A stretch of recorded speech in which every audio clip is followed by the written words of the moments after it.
Halo pemirsa, kembali lagi bersama saya Kina Aulia dalam program Ngedet bersama Buka Mata News. Dan saat ini kita kehadiran tamu spesial, yaitu Kepala BPN Kota Makassar.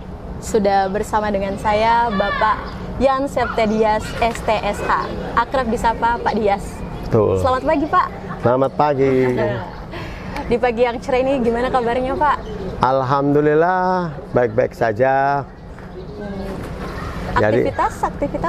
Aktivitas ya setiap hari ke kantor, pulang agak larut jam 7. Hanya bisa menggunakan waktu istirahat hari olahraga Sabtu Minggu. Sabtu Minggu weekend menjadi hari untuk berolahraga ya. Untuk olahraga hobinya apa sih Pak? Saya sekarang ini hanya jogging sama berenang. Oh, suka berenang ya. Kebetulan kita lagi di Hotel Gamara dan di belakang kita ada view swimming pool. Ya. Nanti siapa tahu Bapak juga berminat boleh berenang di sini juga. Jam kerja. Di waktu weekend. Nah, baik Pak Dias, akrab disapa Pak Dias. Nah, Pak Dias, dalam program Ngedet ini kita akan mengulik sebenarnya siapa sih sosok di balik seorang Pak Dias ini yang menjadi kepala BPN di Kota Makassar. Mungkin Kinan mau mulai dari masa kecil seorang Bapak Dias itu seperti apa sih? Ya, saya kecil dan besar di Kota Tegal di Jawa Tengah. Di pesisir pantai utara, Tegal itu sebelah baratnya Semarang, sebelah timurnya Cirebon. Ya. Kota itu terkenal dengan usaha kuliner warteg ya. Asik warteg. Ya. Saya kecil sampai SMA saya di Tegal. Setelah itu saya kuliah di Jogja. Di Jogja universitas apa? Saya kuliah di Jogja itu Akademi Pertanahan Nasional. Ngambil program D3. Itu D3. Sekolah Kedinasan, Ikatan Dinas. Itu di UGM ya Pak? Bukan, di sekolah itu dulu waktu sebelum tahun 88 itu masuk Departemen Dalam Negeri, hampir mirip dengan APDN. Kemudian tahun 88 berganti nama menjadi Akademi Pertanahan Nasional di bawah Badan Pertanahan Nasional.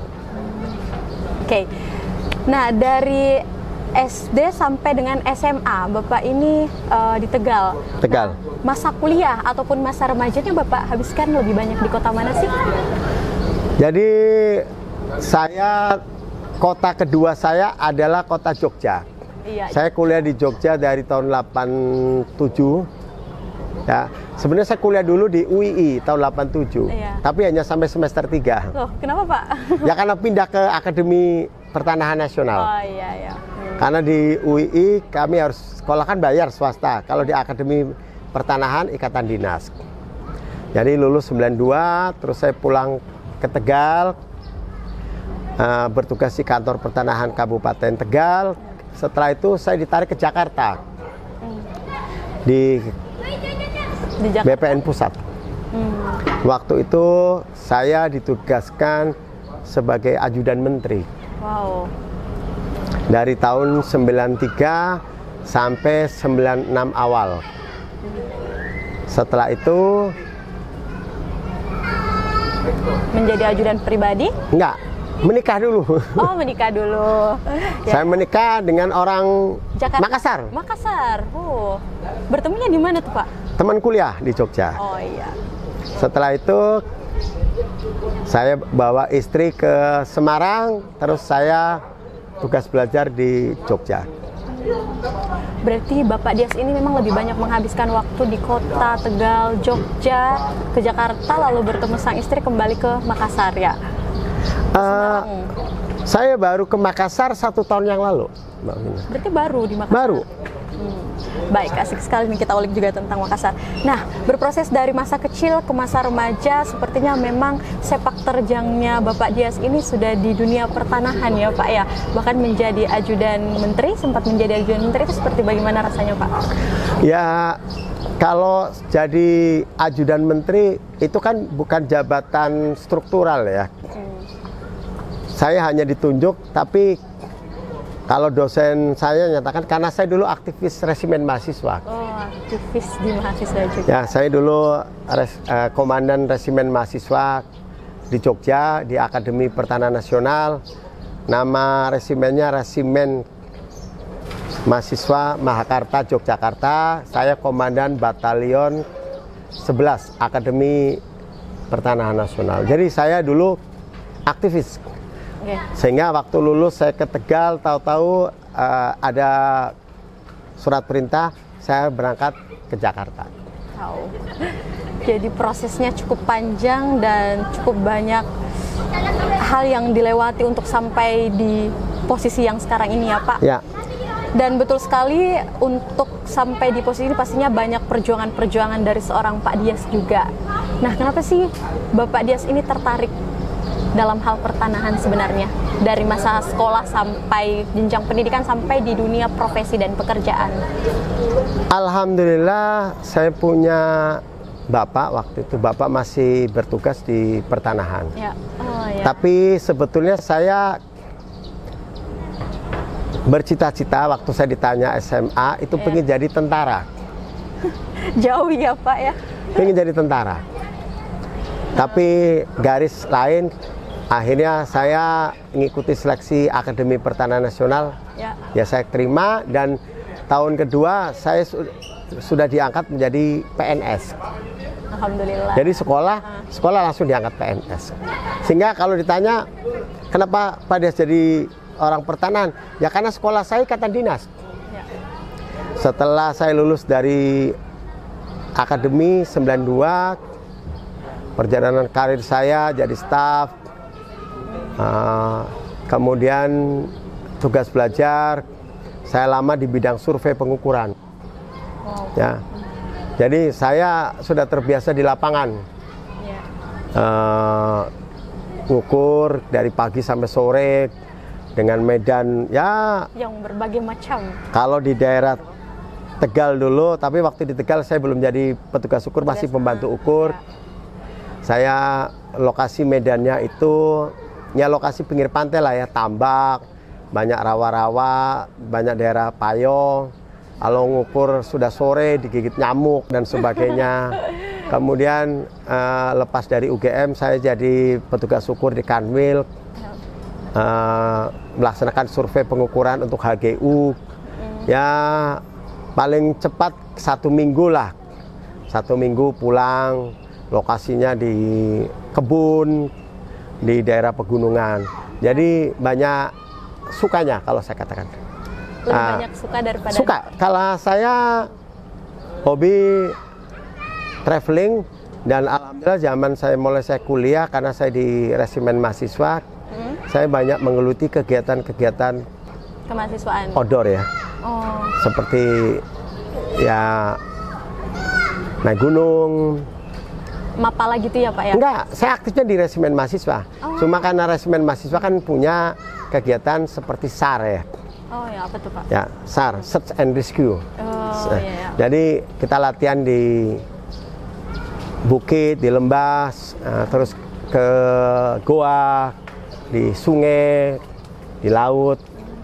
Jadi memang banyak kegiatan-kegiatan outdoor, dan saya sangat menikmatinya. Jadi kalau ditanya banyak suka dukanya, banyak sukanya. Lebih banyak sukanya.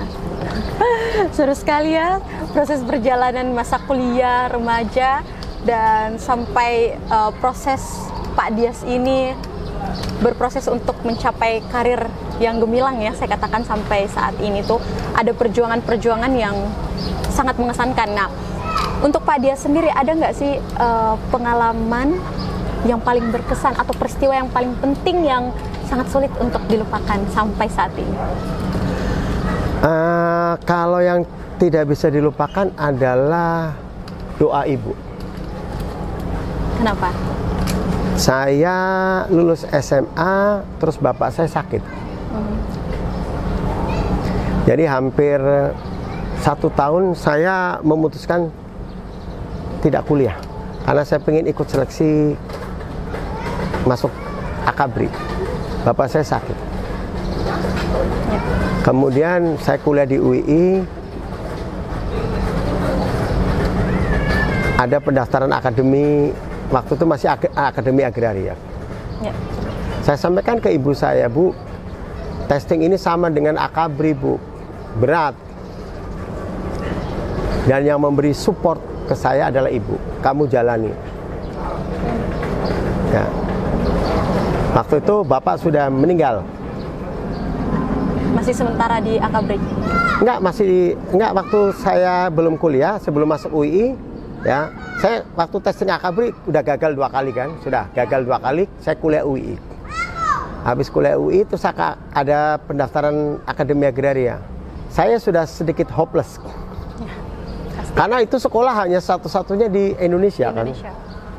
Jadi peminatnya banyak. Jadi saya sampaikan ke ibu.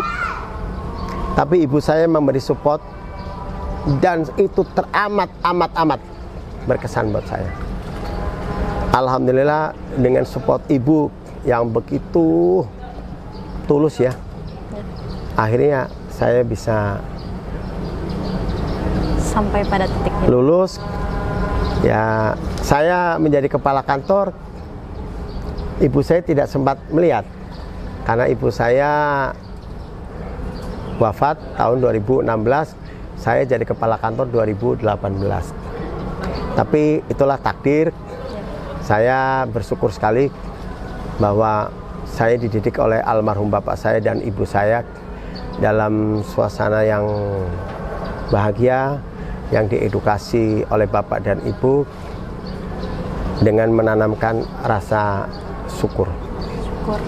Dan ini mumpung hari Sumpah Pemuda ini. Ya, bertepatan. Ya, saya orang Jawa. Kita berbicara Bhinneka Tunggal Ika nih sekarang. Ya. Dan saya sudah melaksanakan, makanya saya bersyukur sekali. Saya punya istri orang Makassar. Orang bicara Indonesia dari Sabang sampai Merauke. Orang hanya bicara wacana.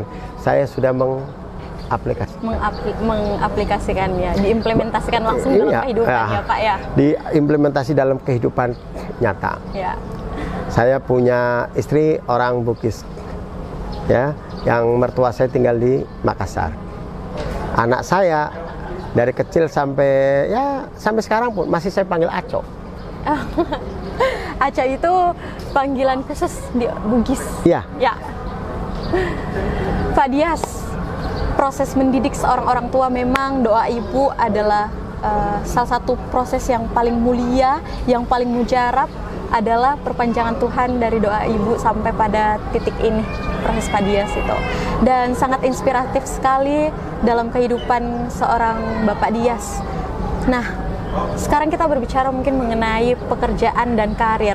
Ada usaha-usaha yang begitu keras yang dilakukan dari zaman SMA sampai pada proses saat ini. Bagi Pak Dias menjadi kepala BPN itu apa sih tantangannya? Yang pertama adalah saya bersyukur ya. Saya pertama dalam setiap saya mendapat amanat saya bersyukur. Karena dengan rasa bersyukur itu saya dalam bekerja saya tidak menjadi beban yang berat. Yang kedua, dalam bekerja saya akan ketemu dengan orang. Dan kalau saya bekerja dengan orang, pasti saya harus memperlakukan orang itu selayaknya orang. Karena ada falsafah di Jawa, kudu nguwongke uwong. Jadi harus memanusiakan manusia.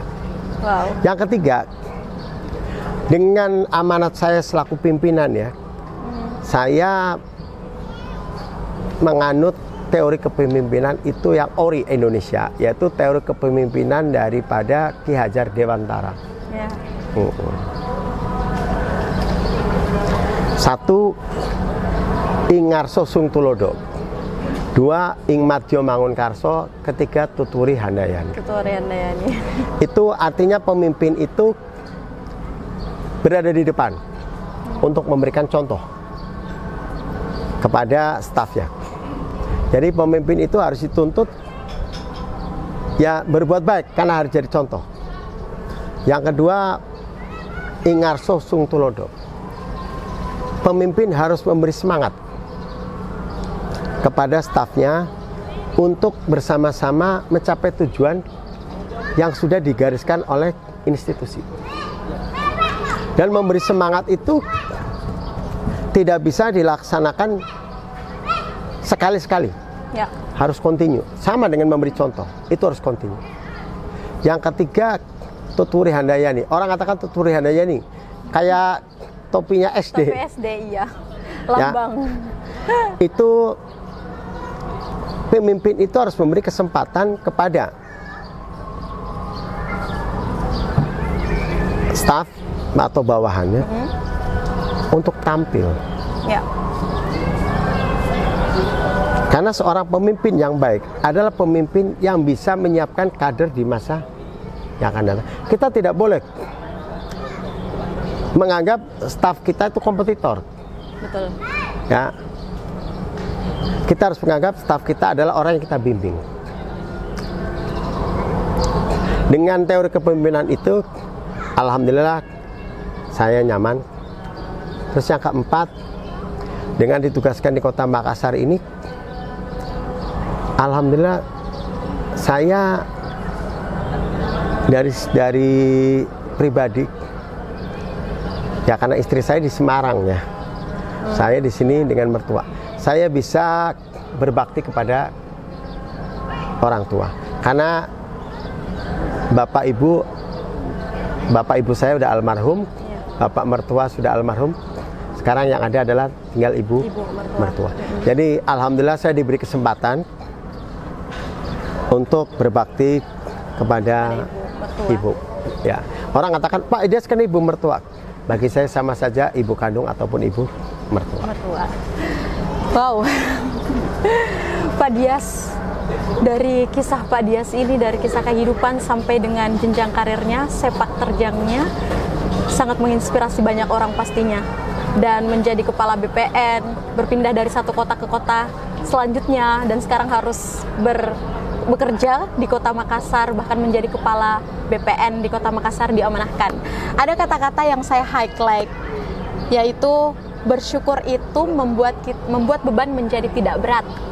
Dari mohon maaf almarhum ibunya Bapak yang selalu dijadikan pegangan, dan gagasan-gagasan yang tadi yang selalu diberikan kepada bawahan-bawahannya bahwa memanusiakan manusia. Tuh.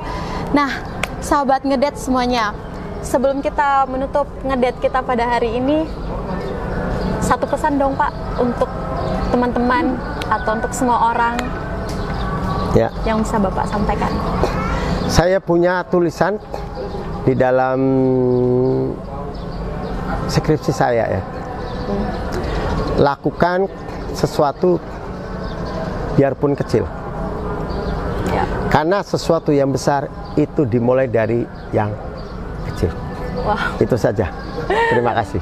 Assalamualaikum warahmatullahi wabarakatuh. Udah ditutup ya Pak.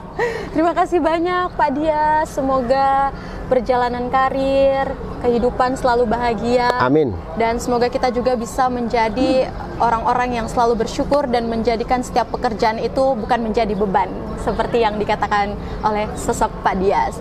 Terima kasih sahabat semuanya, terima kasih penonton setia dari program Ngedet di Buka Mata News. Saya Kina Aulia selaku pembawa acara, mohon undur diri dan wassalamualaikum warahmatullahi wabarakatuh.